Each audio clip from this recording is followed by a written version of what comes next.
90% हमारे students fail हो जाते हैं बहुत सारे एग्ज़ाम्स में। इसके बहुत सारे रीज़न्स हैं जिसकी वजह से वो फेल हो जाते हैं। सबसे पहले तो वो जो है वो उसको गाइडेंस नहीं होती, उसको अवेयरनेस नहीं होती कि हमें क्या पढ़ना चाहिए। वो अपनी तरफ से लगे हुए होते हैं।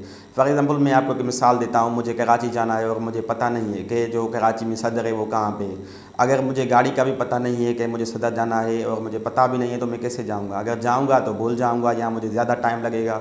तो इसके लिए एक मेंटर का होना या एक एकेडमी का होना या एक सीनियर दोस्त का होना या कोई भी आपका रिलेटिव है, उसकी गाइडेंस आपके लिए नेसेसरी है, बहुत ही अहम है।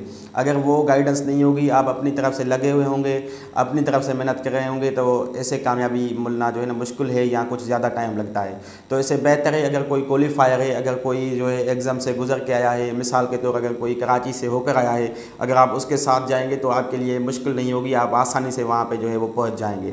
तो इसके लिए बेहतर तरीका ये है कि आप एक तो मेंटर से गाइडेंस लें या कोई एकेडमी ज्वाइन करें। अगर आप अफोर्डेबल नहीं है, एकेडमी ज्वाइन नहीं कर सकते हैं, आपका कोई रिलेटिव भी नहीं है, तो यूट्यूब पे बहुत सारे वीडियोस पड़े हैं।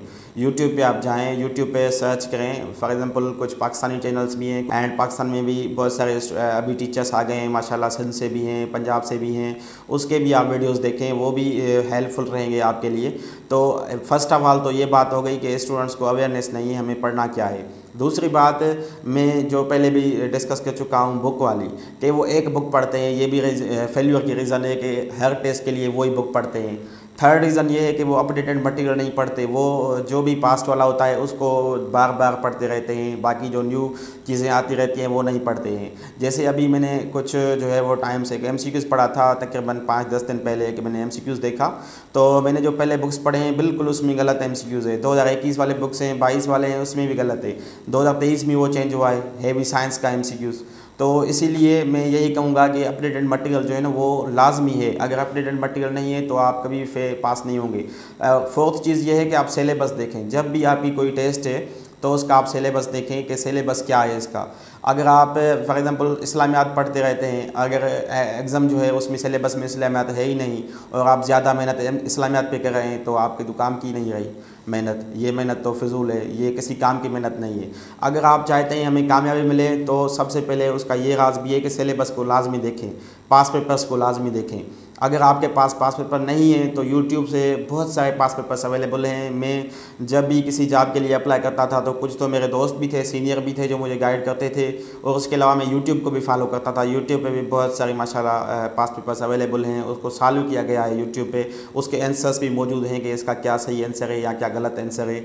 तो आप यूट्यूब को भी ज़रूर फॉलो करें, सिलेबस को भी देखें, पास पेपर्स को भी देखें एंड अपडेटेड मटेरियल भी पढ़ें। तो ये चीज़ें वो हैं जो आपकी कामयाबी के लिए नेसेसरी हैं, और यही रीज़न्स हैं जिसकी वजह से स्टूडेंट्स जो हैं वो एग्ज़ाम्स में ऑलमोस्ट फेल्यूर का रीज़न होता है, ऑलमोस्ट फेल हो जाते हैं। और दूसरे स्टूडेंट्स की वो भी कैटेगरी है जो कहते हैं मेरिट नहीं है, और वो इसी चक्कर में जो है जब स्लिप आती है फिर वो स्टडी करते हैं, फिर वो पढ़ते हैं। हमेशा जब भी आप किसी एग्ज़ाम के लिए तैयारी करें ना, तो जब स्लिप आए या जब सिलेबस आए उस टाइम तैयारी ना करें। जब आप अप्लाई करते हैं उस दिन से आप रेडी रहें, उस दिन से आप जो है वो तैयारी करें।